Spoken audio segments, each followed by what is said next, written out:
యేసు రక్తమే జయం పరిచర్య ప్రైజ్ ద లార్డ్. జనవరి 24వ తేదీ 2024. ఈరోజు దేవుని వాక్యము, నీ స్థితి మొదట కొద్దిగా నుండినను తుదను నీవు మహాభివృద్ధి పొందుదువు.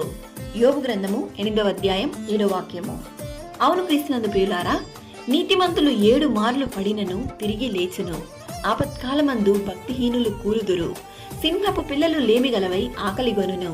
యెహోవాను ఆశ్రయించు వారికి ఏ మేలు కొదవై ఉండదు అని దేవుని వాక్యం సెలవిస్తుంది. ఎవడనూ తెలుసుకొనలేని మహత్తైన కార్యములను, లెక్కలేనన్ని అద్భుత క్రియలను ఆయన నీ జీవితంలో చేయడానికి సిద్ధంగా ఉన్నాడు.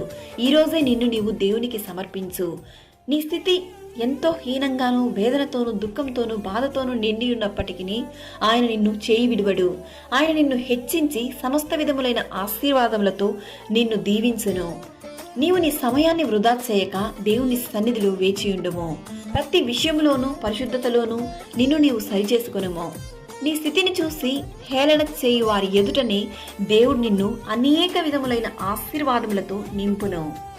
యేసయ్యను నమ్మిన వారు ఎప్పటికీ చేయి విడువబడరు. మన దేవుడు సజీవుడు, సర్వ సృష్టికర్త, సర్వశక్తిమంతుడు. మనుషులకు అసాధ్యమైన కార్యము దేవునికి సాధ్యము. కావున పూర్ణ హృదయంతో దేవుని యందు విశ్వాసముంచి ఆయన సన్నిధిలో ప్రార్థించుము. దేవుడు నిన్ను ఆశీర్వదించి దీవించుగాక.